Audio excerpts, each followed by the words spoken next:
He called her his greatest mistake in a courtroom filled with whispers. To Damon Wells, his wife Talia was a quiet, plain librarian. He was eager to discard for a flashier model. He took the house, the savings, and her dignity, leaving her with nothing but a pittance and the clothes on her back. She said nothing, her silence, a deep, unnerving calm that he mistook for surrender. But what Damon in the world didn't know was that her silence was not weakness. It was a promise to a dying kingmaker. And on the day the world learned her real name, every scornful laugh would curdle into horrified disbelief. This is the story of how a woman's silence became the loudest sound in the world. The conference room at Harding Finch in Abernathy was designed to communicate power through suffocation. The mahogany table was a dark, polished lake, reflecting the strained faces around it. The air, thick with the scent of old leather and expensive cologne, felt heavy in Talia Monroe's lungs. Across from her, Damon Wells, her husband of 10 years, was not looking at her. His focus was entirely on the woman beside him, Victoria Vance. Victoria, with her sharp blazer and a smile that never quite reached her predatory eyes, was Damon's new life, his future, his partner in both business and, for the last 18 months, his bed. Talia was the past, an inconvenient footnote he was diligently erasing. "So, we are in agreement," said Damon's lawyer, a man named Gregory Finch, whose voice was as smooth and cold as the marble in the lobby. He slid a document across the table. "Mrs. Wells, soon to be Ms. Monroe again, relinquishes all claims to the marital home in Chestnut Hill. All stocks and bonds held in the Wells Advance Capital Portfolio and the Art Collection. In return, Mr. Wells agrees to a one-time alimony payment of $50,000. $50,000. It was a pittance, an insult dressed up as a settlement.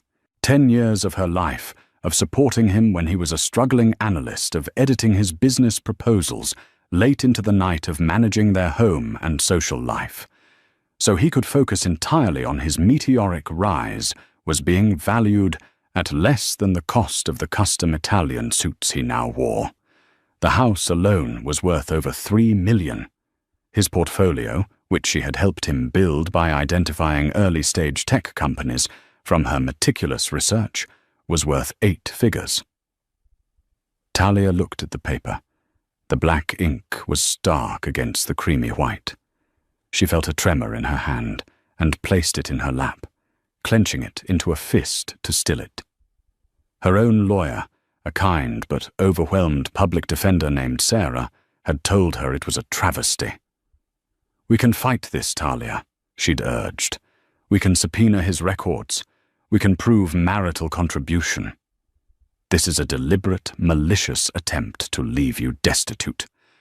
But Talia had been resolute. "No," she had said, her voice quiet but firm. "I just want it to be over. I'll sign now." In the suffocating silence of the room, all eyes were on her. Damon finally deigned to look at her, his expression a carefully curated mask of weary impatience. It was the look of a man inconvenienced by a minor bureaucratic task, like waiting in line at the DMV. "Talia," he prompted, a slight edge to his voice. "We don't have all day. Victoria and I have a flight to Aspen." Victoria placed a perfectly manicured hand on Damon's arm, her diamond bracelet catching the light. "Darling, be patient," she cooed, though her eyes on Talia were chips of ice. It must be a lot for her to process. Losing all of this. The condescension was a physical blow. Victoria was everything Talia was not. She was loud where Talia was quiet, brazen where Talia was reserved, and her ambition was a weapon she wielded without apology. She was a partner who could sit on boards, who could charm investors who looked perfect on the cover of Boston Finance Monthly. Talia, with her love for dusty old books and quiet evenings, had become a liability to the Damon Wells brand. Talia picked up the pen. It felt impossibly heavy. She thought of the first time Damon had held her hand, his palm warm and calloused from the days when he was still building their IKEA furniture himself. He had promised her the world. He was in a way delivering on that promise. He was keeping the world and giving her a $50,000 shove out the door. Her silence was confounding them. She knew it. They had expected tears, hysterics, pleading. They had prepared for a fight, relishing the chance to crush her. Her quiet acquiescence was an anticlimax, and it unnerved them. They couldn't understand that her silence wasn't about them. It was about a different promise, a different weight she carried. A phone call she had received 3 weeks ago from a number she hadn't seen in 20 years. A weak, raspy voice on the other end. A voice that had once BM'd with authority. "Talia, my girl, it's time. Just hold on. Don't let that boy break you. Not yet." She drew the pen across the signature line. Her name, Talia Monroe, appeared the final act of severing her connection to Talia Wells. She slid the document back across the table. She didn't look at Damon. She couldn't. If she did, she might see a ghost of the man she had loved, and that would break her. "It's done," she said, her voice a low murmur. Gregory Finch nodded, snatching the papers. "Excellent. The funds will be transferred within 48 hours. Damon stood up, straightening his tie. He was already moving on. "Good," he said briskly. He looked down at Talia, a flicker of something. Was it pity or just final dismissive contempt in his eyes? "I do wish you the best, Talia. I hope you find whatever it is you're looking for." It was a hollow platitude, a final twist of the knife. Victoria stood and elegantly slipped her arm through his. "Yes, all the best," she said, her smile, a triumphant slash of red lipstick. "Perhaps you could take a class, pottery or something." Talia finally raised her head and met Victoria's gaze. She didn't say a word. She simply held her stare, her pale blue eyes clear and steady. There was no hatred in them, no anger, just a profound, quiet emptiness that was more unsettling than any curse. For a split second, Victoria's composure wavered. She saw something in Talia's silence she couldn't categorize, a depth she couldn't fathom, and it made her uneasy. Then Damon was guiding her out, his laughter echoing in the hallway as he spoke to Finch about the ski conditions in Aspen. They were gone. Sarah, her lawyer, let out a long, frustrated sigh. "Talia, I still don't understand.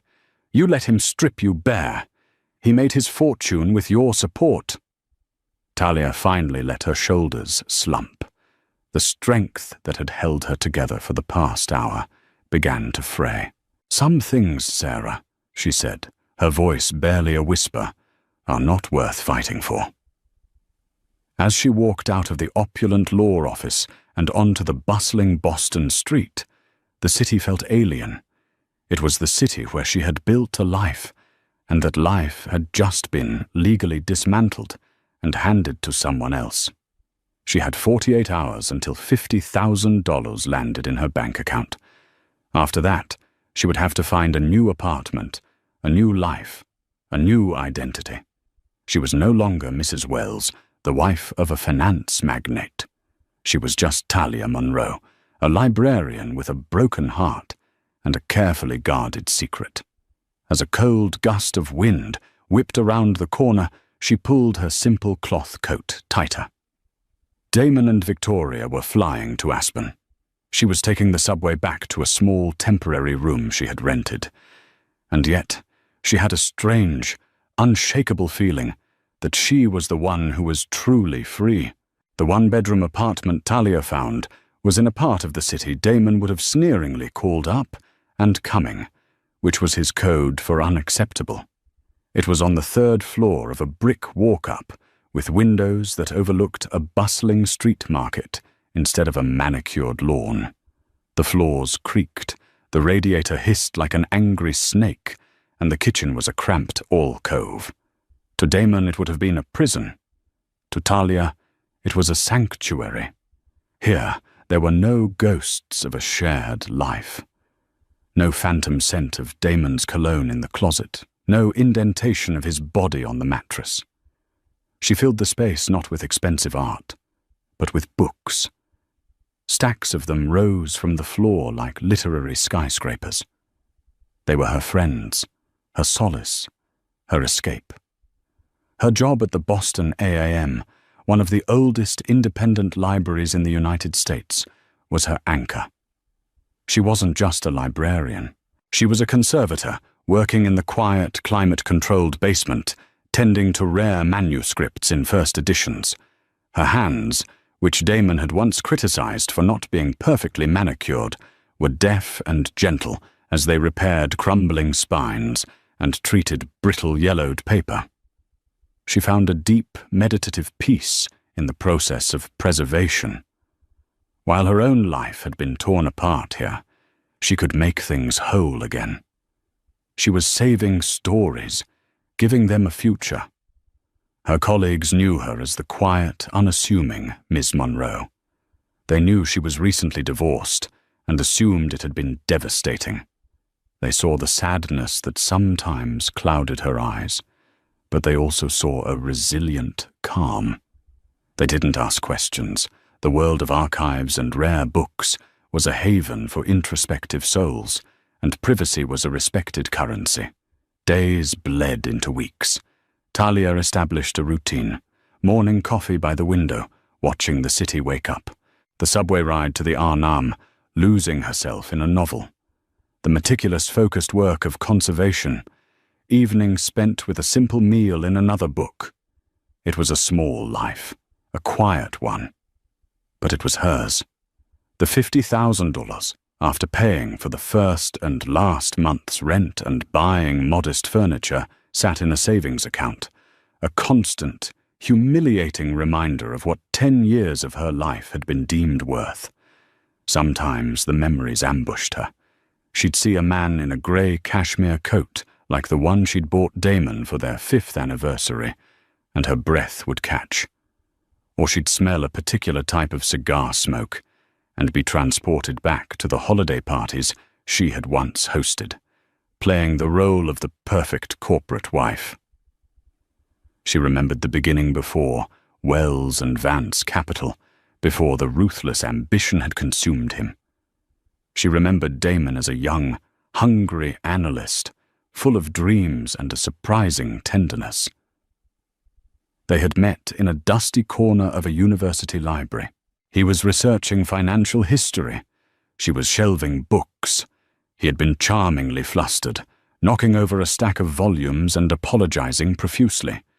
He had asked her to dinner as an apology, and their love story had begun between the shelves, surrounded by the scent of old paper and ink. He had loved her intelligence then. He'd called her his secret weapon, praising her ability to absorb and synthesize complex information. It was her research that led him to his first major investment success. He used to say, "You see the patterns no one else does, Talia." But as his success grew, her role shifted. She went from being his partner to his accessory. Her insights were no longer valued, only her ability to host a dinner party and smile placidly at his side. The more his world expanded, the smaller hers became. The man she fell in love with had been slowly buried under layers of wealth, arrogance, and a desperate need for validation from a world she never cared for. One rainy Tuesday afternoon, a month after the divorce was finalized, a certified letter arrived. It wasn't from Damon's lawyers. The letterhead was heavy, embossed with the name Harrison and Shaw, a prestigious law firm based in Newport, Rhode Island. Her heart hammered against her ribs. This was it. She slit the envelope with a trembling hand. The language was formal, sterile. Dear Ms. Monroe, this letter is to formally request your presence at the offices of Harrison and Shaw on Monday, October 20th at 10 Uru. for a matter of significant personal importance pertaining to the estate of the late Mr. Alistair Cromwell. Alistair Cromwell, her maternal grandfather, a name that was a legend in the world of industry and a curse in her own family. A man she hadn't seen since she was 8 years old. A man who, according to her late mother, had disowned them for the crime of marrying for love instead of for a corporate merger. He was a titan, a phantom, a figure of immense power and wealth who had been nothing more than a ghost in her life. The letter continued. All travel and accommodation expenses will of course be covered. Please contact my assistant at your earliest convenience to make the necessary arrangements. It was signed by a David Harrison, senior partner. She sank into her worn armchair, the letter clutched in her hand. The weak, raspy voice on the phone echoed in her mind. "Talia, my girl, it's time." He had called her just before the divorce proceedings began. He had known he was dying. He had made her promise not to cause a stir, not to fight Damon, not to draw any attention to herself. "Let him think he's won," Alistair had rasped. "Let him show his true colours. The world needs to see who he is and who you are. Just be patient, my girl. Your silence will be your testimony." At the time, she had thought it was the rambling of a dying, estranged old man. She had agreed out of pity, out of a flicker of ancient familial duty. She had stayed silent during the divorce for him, honouring his bizarre last request, believing it was a final strange test from a man she barely knew. She thought his death would be the end of it. But this letter, this summons, suggested something else, entirely. It suggested that her grandfather's death wasn't an end, but a beginning, and for the first time since she signed those divorce papers, a spark of something other than grief ignited within her. It felt like steel. The drive from Boston to Newport was a journey through a life she might have lived. The city's dense historic landscape slowly gave way to the sprawling coastal estates of Rhode Island, each one a fortress of old money and quiet power. The car, a black Lincoln town car sent by the law firm, was silent and smooth, a world away from her daily subway commute. Talia watched the scenery blur past her window, feeling like a character in a book whose plot was taking an entirely unexpected turn. She was dressed in her best, which was still modest by anyone else's standards. A simple navy blue dress, a string of her mother's pearls, and the same cloth coat she had worn out of Damon's lawyer's office. She felt like an imposter, a librarian summoned to a palace. The driver, a stoic man named Charles, navigated the winding roads of Newport with practiced ease. They passed the famous Gilded Age mansions, the Breakers Marble House monuments to the colossal fortunes of America's industrial barons.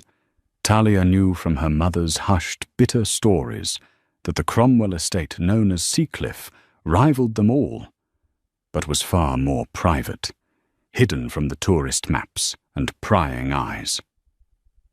As they turned off the main road and passed through a pair of immense wrought-iron gates bearing a stately sea, a sense of vertigo washed over her.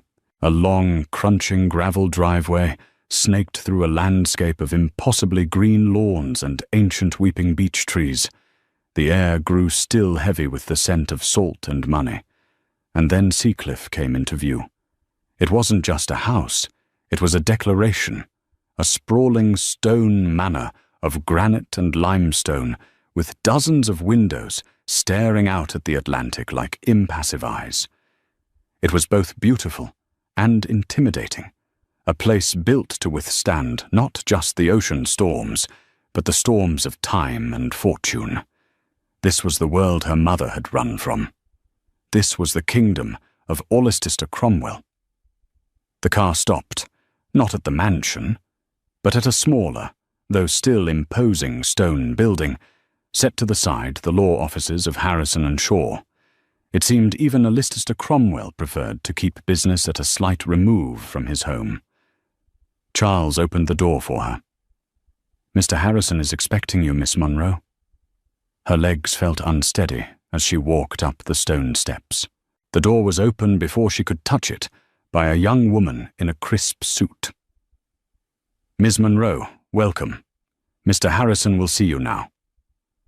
She was led through a hushed, wood-panelled lobby into a large corner office.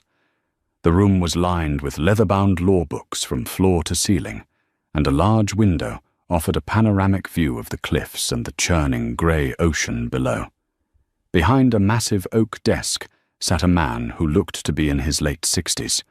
He had a full head of white hair, kind eyes behind wire, rimmed glasses, and a reassuring smile. He rose as she entered. "Miss Munro, I'm David Harrison. It's an honor to finally meet you.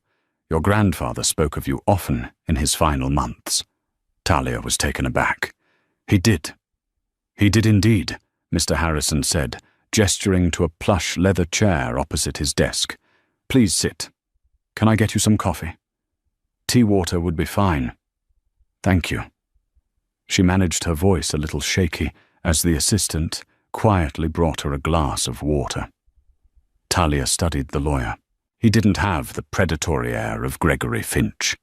There was a gravitas about him, a sense of deep, unshakable integrity. He had been her grandfather's lawyer, his confidant. Mr. Harrison sat down and folded his hands on the desk. "I was Alistair's personal attorney for over 40 years. I was also his friend. I know this must be overwhelming for you. We haven't seen you at Seacliff since you were a little girl with pigtails chasing butterflies on the lawn." The memory was faint. A dreamlike image, a huge manicured lawn, the distant roar of the ocean, a tall, imposing man with a booming laugh who had lifted her onto his shoulders. It was hard to reconcile that faint, warm memory with the fearsome tycoon her mother had described. "My mother." Talia began unsure of what to say. She didn't speak of him kindly. Mr. Harrison's expression softened with sympathy. Leicester was a complicated man. He was proud, stubborn. He and your mother were cut from the same cloth.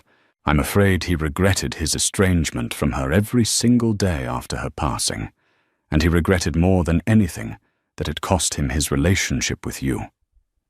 This was a version of her grandfather she had never been allowed to know. A man capable of regret. "Why am I here, Mr. Harrison?" Talia asked, getting to the heart of the matter. "You are here for the reading of his last will and testament," he said calmly. "Alistair passed away 2 weeks ago peacefully in his sleep. As per his instructions, the reading was to be delayed until your personal affairs were settled." Her blood ran cold. "My divorce." He nodded slowly. "He was aware of your situation with Mr. Wells. He was aware of everything." The room seemed to tilt. Her grandfather, the distant billionaire, had been watching her life from afar. His strange request on the phone suddenly made a terrifying kind of sense. He hadn't just been a dying old man. He had been a chess master, moving pieces she didn't even know were on the board. Before she could process this, the door to the office opened again. 2 other people were shown in, a man and a woman, both in their 50s, dressed in expensive black. Their faces were pinched with a mixture of grief and avarice. Talia recognized them from old family photos. Her grandfather's other children, her uncle Philip and her aunt Beatrice. They were the children who had stayed, the ones who had made suitable marriages and produced suitable heirs. Beatrix's eyes, sharp and assessing, landed on Talia. A flicker of confusion, then disdain crossed her face. "David," she said to Mr. Harrison, her voice dripping with entitlement. "What is she doing here, Philip?" A man who looked like a softer, less successful version of his father simply stared. "Is that Eleanor's girl, Talia? Mr. Harrison corrected them gently. This is your niece, Talia Monroe, and she is here at your father's explicit request. Please have a seat. They sat positioning their chairs as far from Talia as possible, creating a clear and hostile demarcation. They looked at Talia's simple dress and cloth coat with open contempt. To them she was an outsider, a commoner who had wandered into the throne room by mistake. They had no idea she was the main event. Mr. Harrison cleared his throat, the sound echoing in the tense silence. He opened a thick, leather-bound folder on his desk. We are gathered today to read the last will and testament of Alistair William Cromwell. He began his voice, taking on a formal, solemn tone. I will dispense with the usual legal preamble and proceed to the primary bequests. Philip and Beatrice leaned forward, their faces tight with anticipation. Talia felt a strange sense of detachment, as if she were watching a play. She was a spectator in a story that was impossibly about her. To my son, Philip Cromwell, and my daughter, Beatrix Cromwell Landon, Mr. Harrison read, I leave the sum of $1 million each to be held in trust. A sharp intake of breath came from Beatrice. $1 million, she hissed, her voice a furious whisper. That's an insult. The estate is worth billions. Philip looked pale, stunned into silence. Mr. Harrison continued, his voice steady, ignoring the interruption. And I do this not out of a lack of love, but out of a belief that they have already been amply provided for throughout their lives. I trust this will be sufficient for their needs. He then read through a list of smaller bequests to various staff and charities. Finally, he paused, looking over his glasses, first at Philip and Beatrice, and then with a kind, steady gaze at Talia. And now, for the remainder of my estate, he read his voice clear and deliberate, including all properties domestic and international, all stocks, bonds, and controlling interests in Cromwell Aerospace, Cromwell Technologies, and all subsidiary corporations, all art antiques and personal effects, everything of which I am possessed. I leave in its entirety to my sole and beloved granddaughter. He looked directly at Talia Monroe. For a moment there was no sound in the room but the distant cry of a gull and the ticking of a grandfather clock in the corner. The words hung in the air, seeming to warp the very fabric of reality, sole and beloved granddaughter, in its entirety. Talia's mind went blank. It was as if her brain had simply refused to process the information, flagging it as a catastrophic error. Billions. Cromwell Aerospace. The mansion on the cliff. All of it. Hers. The $50,000 from Damon, which had felt like both a pittance and a fortune, now seemed like a cosmic joke.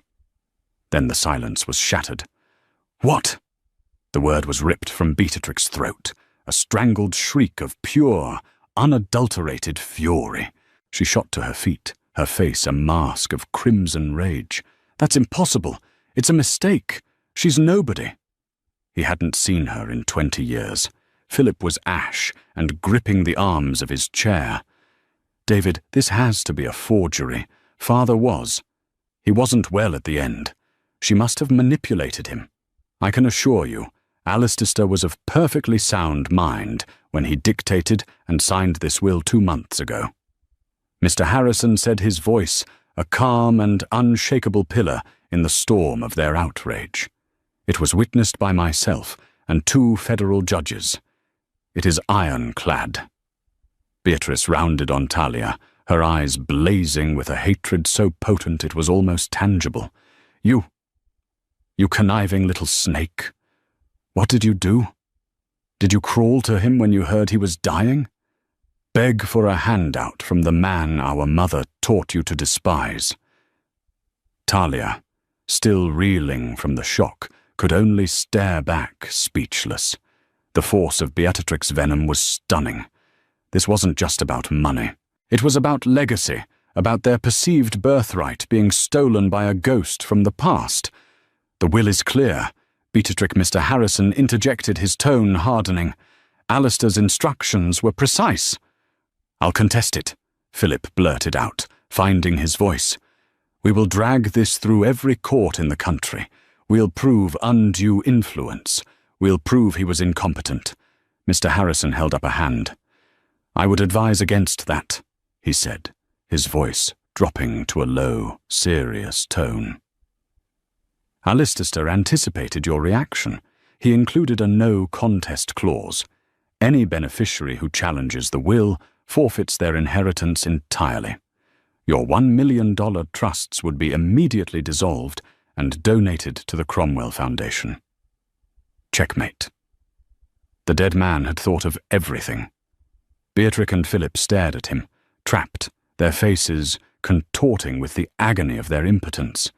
They were being offered $1 million to swallow the loss of billions. It was Alistair Cromwell's final masterful power play. Beatrice slowly sank back into her chair, defeated, the fight drained out of her, replaced by a cold, simmering resentment. She wouldn't look at Talia, but the waves of her animosity were palpable. Talia finally found her voice, though it was barely a whisper. I don't understand. When she looked at Mr. Harrison, her eyes pleading for an explanation that could make sense of the seismic shift that had just occurred in her life. Mr. Harrison gave her a small, compassionate smile. Alistair left something for you as well. An explanation. But first, he said, turning his cool gaze back to Philip and Beatrice. I believe our business here is concluded. My assistant will be in touch regarding the administration of your trusts. It was a dismissal. Humbled and furious, Philip and Beatrice rose and left the office without another word, without a single glance at their newly crowned billionaire niece. The door clicked shut behind them, leaving a profound and ringing silence in their wake. Talia felt like she might faint. She gripped the arms of her chair, anchoring herself. Mr. Harrison, please, I need to understand. He nodded, his demeanor softening again now that they were alone. He reached into a drawer in his desk and pulled out a thick, cream-colored envelope, sealed with a familiar wax essay.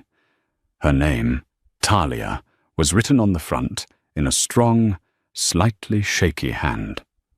Alistair wrote this for you about a month ago, he said, sliding it across the desk. He asked me to give it to you after the will was read.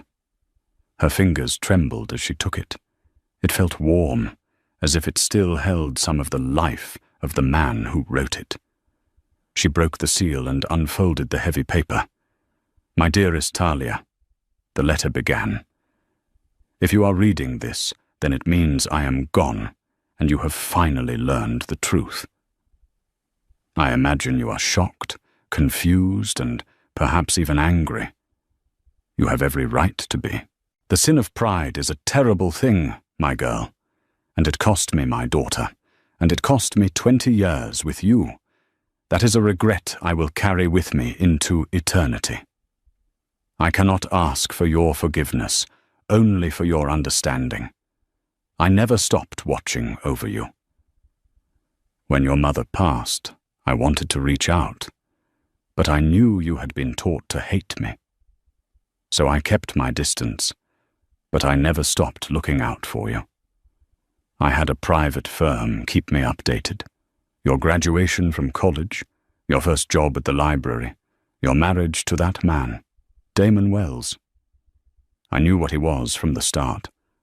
Talia, a peacock, a man in love, not with you, but with the idea of what a wife could do for him. I saw how he used your intellect to build his own success, and then when you were no longer useful to his ambition, how he began to discard you. I saw the affair with that Vance woman. I saw the cruelty, the disrespect. Every report I received was a dagger in my heart. I wanted to intervene to crush him, but I held back because I needed to know something. I needed to know if my stubborn pride had been passed down to my granddaughter. Not the foolish, destructive pride that separated me from your mother, but the other kind, the Cromwell strength, the kind that bends but does not break. When I knew my time was short, I called you. I asked you to be silent, to let him take everything, to let him humiliate you. It was the cruelest test I could devise, and I hate myself for putting you through it.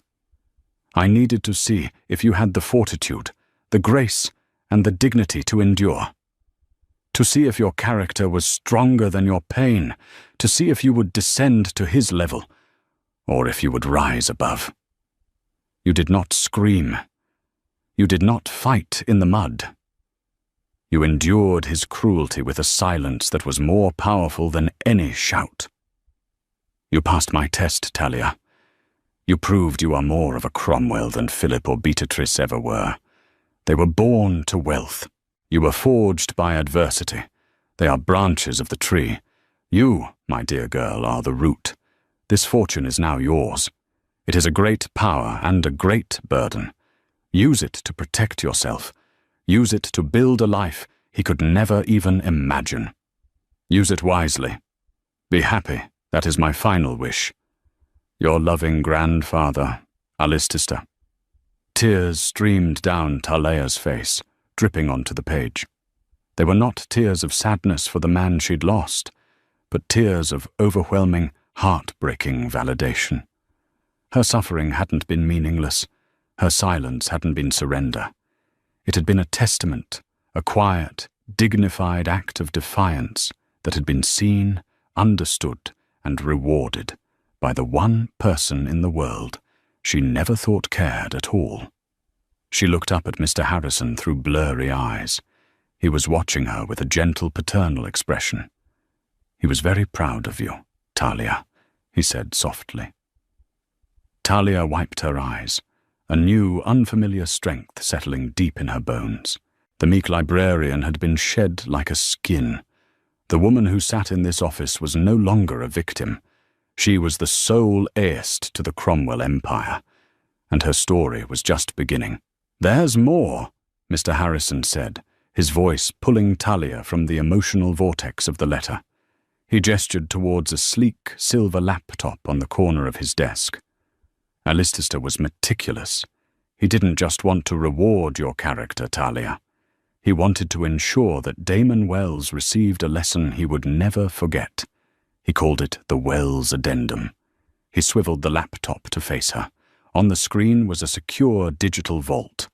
Mr. Harrison entered a complex password, and a series of folders appeared, each meticulously labeled Wells Financials. Wells Vance Affair, Visual Confirmation, Wells Project Apex Deal, Wells Character Assessment, Psych Profile. Talia stared, her heart beginning to pound with a different kind of rhythm. Not shock, but a slow, dawning sense of awe at the depth of her grandfather's menations. For the past 2 years, Mr. Harrison explained, clicking open the first folder, Alistair employed a team of top-tier private investigators, the kind of people governments use. They compiled a complete picture of Damon's life, his finances, his business dealings, his personal indiscretions. Alistista knew about every secret lunch, every hotel booking, every dollar Damon funneled into offshore accounts to hide it from you in the divorce. He opened the folder labeled Vance Affair. It contained a trove of surveillance photos and videos. Damon and Victoria in Paris, London, St. Bart's.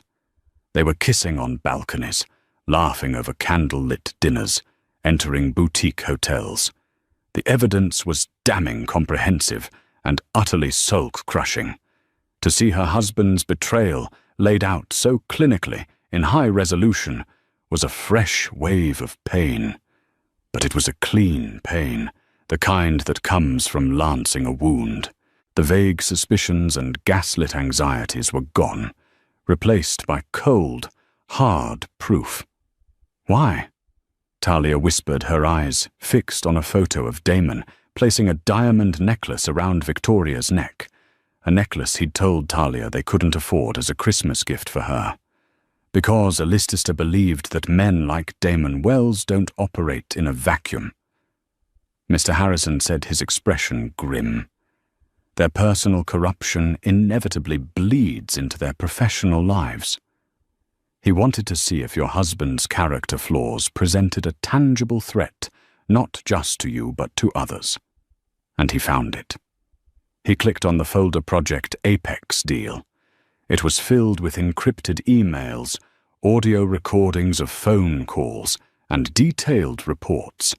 Damon is on the verge of the biggest deal of his career. Harrison explained, his voice low and serious. He's courting a consortium of conservative old-money European investors led by a Swiss industrialist named Klaus Richter. RTOR is famously obsessed with character and stability. He only invests with people he perceives as solid, trustworthy family men. The entire deal, worth hundreds of millions, hinges on Damon's reputation.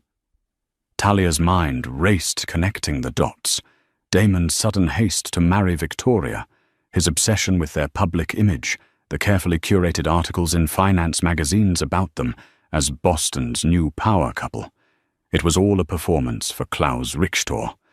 Damon leveraged everything to get a seat at this table, Harrison continued. He likely used marital assets that were rightfully half yours as collateral to prove his liquidity. The $50,000 settlement was not just an act of cruelty, Talia. It was a calculated business move to erase you and your claims from his balance sheet before the deal closed. He needed to appear unencumbered, stable, and in full control. A bitter laugh escaped Talia's lips. It was all so clear now. She wasn't just a wife he'd fallen out of love with. She was a liability to be liquidated. What was my grandfather planning to do with all this? She asked, a cold fire starting to burn in her chest, that Mr. Harrison said with a thin smile is the genius of his plan. His initial impulse was to simply send this entire dossier to Klaus Richter and torpedo the deal to ruin him publicly. But he realized that would be his victory, not yours. So he devised a more elegant solution. He looked at her, his eyes keen. Allister didn't change his will in the final months, Talia. This willing you everything was drafted 5 years ago, shortly after he first learned of Damon's infidelity. He was simply waiting for the right moment to die. The statement was so blunt, so shocking, that Talia could only stare. He was terminally ill for the last year, Harrison clarified gently. He knew he had a limited time, so he planned his exit with the precision of a military campaign.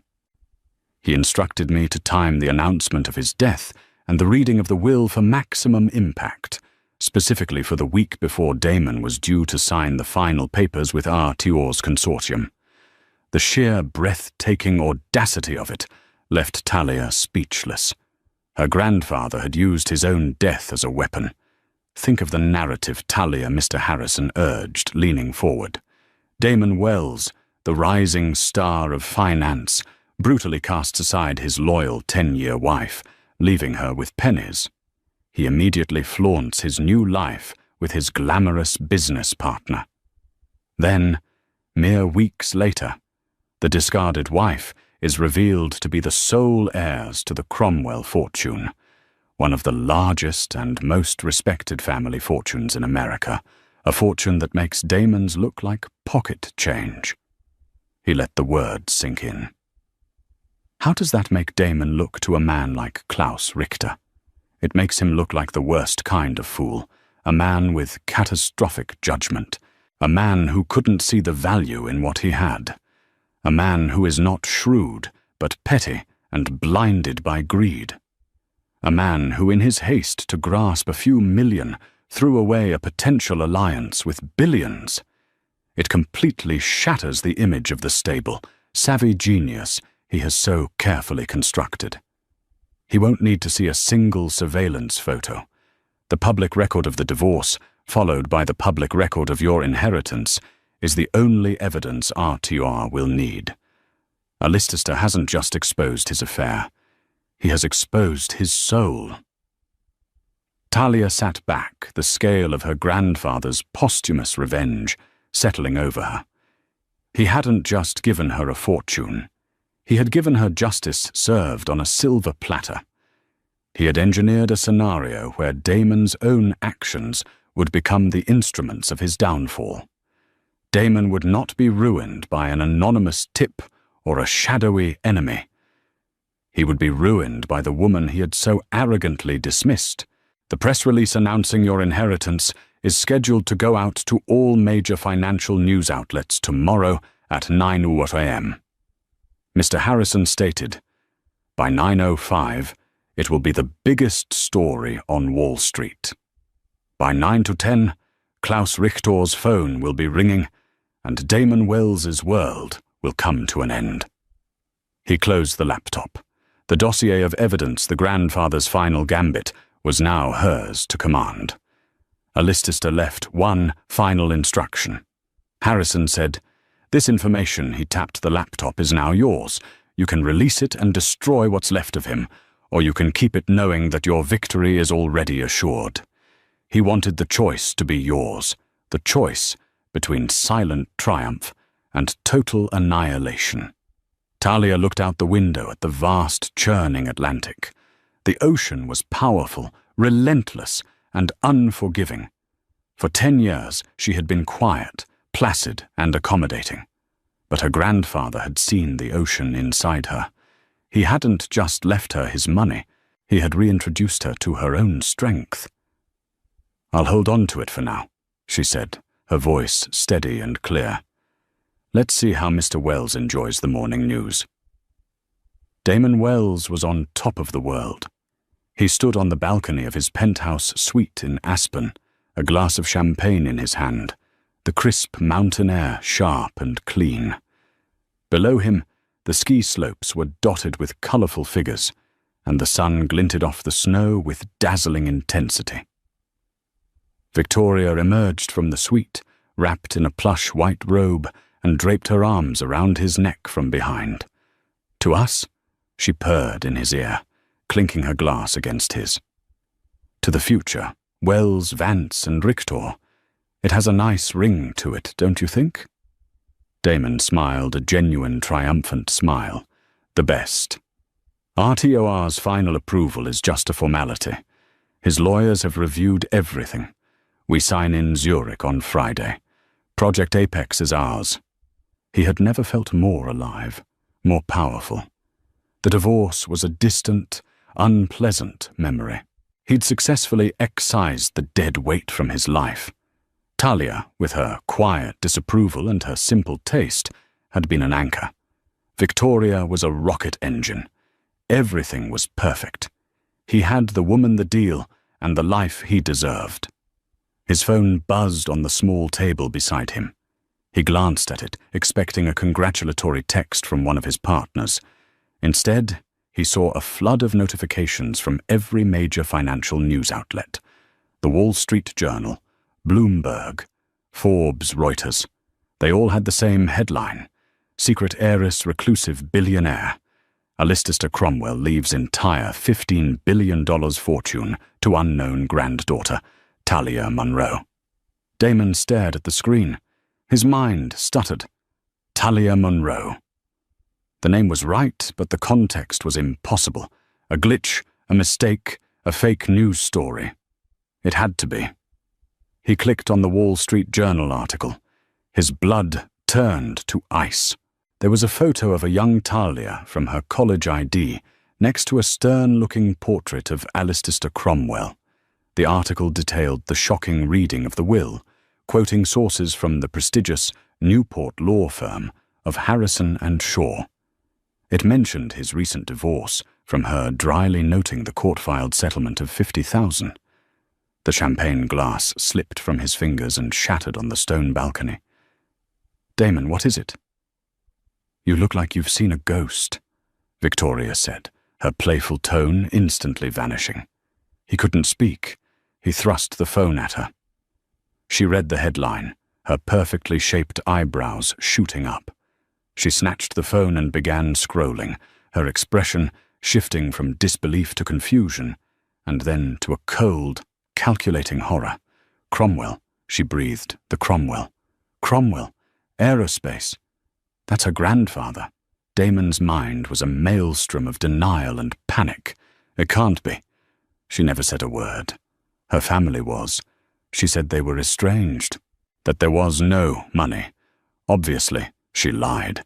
Victoria snapped her voice, sharp and accusatory. Or you were too stupid to ask the right questions. His phone began to ring, the name flashing on the screen. Klaus Richter. Damon's heart seized in his chest. He felt a wave of nausea.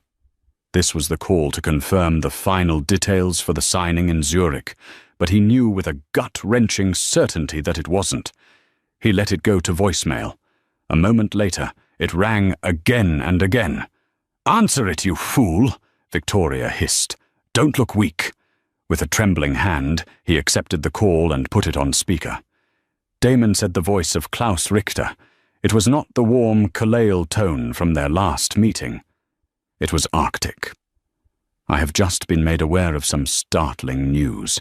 Klaus, I can explain."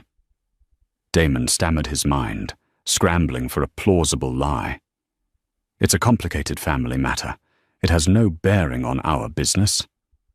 There was a dry, humorless laugh on the other end of the line. "No bearing, Mr. Wells. I build my partnerships on a foundation of character and judgment. You have in the last month divorced the AIs to one of America's great industrial fortunes. An alliance with her would have made your firm unassailable. Instead, you cast her aside for what the court documents state is the price of a mid-range sedan." "It wasn't about the money," Damon pleaded, desperation creeping into his voice. He could feel Victoria's icy stare on him. "Oh, I believe you, Richter," said his voice, dripping with contempt. "And that is precisely the problem. It was about ego. It was about poor judgment. You had a queen in your hand, Mr. Wells, and you threw her away because you thought she was a two. A man who makes a miscalculation of that magnitude in his personal life is a liability in the boardroom. The deal is off. My lawyers will be in touch." The line went dead. Silence. The magnificent view of the mountain seemed to mock him. The entire future he had been celebrating 5 minutes ago had evaporated. Victoria slowly backed away from him, her face a mask of cold fury. "You absolute imbecilic fool!" She whispered the words like shards of glass. "You didn't just lose the deal. You made us the laughingstock of the entire financial world. Us!" Damon choked out. "You were part of this. You wanted her gone as much as I did. I wanted her gone because I thought she was a nobody," Victoria shrieked, her voice rising. "I didn't know I was helping you divorce 15 billion. You told me she was nothing, that her family was nothing." His phone buzzed again. It was a text from his partner at the firm. "Board meeting now. They're calling for your resignation." Another notification popped up, an article from a gossip site. "Finance Hotch shot Damon Wells's billion-dollar divorce blunder." It was happening. The edifice of his life was crumbling in real time. The reputation he had spent a decade building was being torched by the silence of the woman he had dismissed. He had seen her as a relic of footnote. But she was the whole story. He was the footnote, a cautionary tale of greed and stupidity. He looked at Victoria, at the contempt in her eyes. He saw no sympathy, no partnership. He saw the same ruthless calculation he saw in the mirror every morning. She was already assessing her own position, figuring out how to cut him loose and salvage her own brand. Their power couple image was now a toxic asset. "I'm ruined," he said, the words hollow. Victoria picked up her champagne glass, the one that hadn't shattered, and took a deliberate sip. "No, Damon," she said, her voice devoid of all warmth. "You're ruined, I, on the other hand, am a survivor."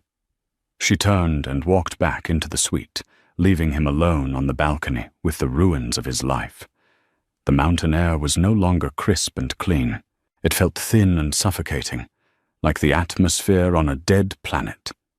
He had erased Talia from his life, only to find that in doing so, he had erased himself. 1 month later, Talia Monroe sat at the head of the Cromwell Industries boardroom table. The quiet librarian was gone, replaced by a confident chairwoman in a tailored suit whose authority was absolute. The board, once skeptical of the unknown heiress, now watched her with profound respect. She had earned it not with her grandfather's iron fist, but with quiet intensity, incisive logic, and an unshakable moral compass that had already proven more formidable than any boardroom bluster. She demonstrated her prowess in a single masterful stroke. As of this morning, she announced to the stunned room, Cromwell Industries has acquired the entire R&D division of Vance Industries out of bankruptcy for pennies on the dollar. The news was a bombshell. Victoria Vance's family company, fatally wounded by the public scandal, had collapsed. Talia had turned the very drama meant to destroy her into a brilliant strategic victory, acquiring priceless technology and talent. It was a move of breathtaking acumen, proving she was more than an AI's. She was a visionary. While Damon Wells's name had become a cautionary tale on Wall Street, a punchline synonymous with catastrophic misjudgment, Talia felt no joy in his ruin, only a quiet sense of balance restored. Her first major act as head of the Cromwell Foundation was establishing a multi-billion-dollar endowment to fund public libraries and preserve historical texts. She was still saving stories just as she always had, but now she was doing it on a global scale. The silent woman had found her voice, and she was using it to build a better world. Talia Monroe's story is a powerful reminder that the world often mistakes quietness for weakness and silence for surrender. Damon Wells saw a footnote he could easily erase, but he was blind to the epic novel that was her life, her legacy, and her incredible strength. Her grandfather's final lesson wasn't just about wealth, it was about worth. He gave her the power to match the character she already possessed. From the ashes of a humiliating divorce, she didn't just rise. She built an entirely new empire, proving that the best revenge isn't a loud explosion, but a life lived magnificently. What did you think of Talia's ultimate victory? Was her grandfather's plan a stroke of genius or a cruel test? Let us know your thoughts in the comments below. If you were inspired by this story of quiet strength and incredible transformation, please hit that like button. Share this video with someone who needs to be reminded of their own worth. And be sure to subscribe for more unforgettable stories of justice and empowerment. Thank you for listening.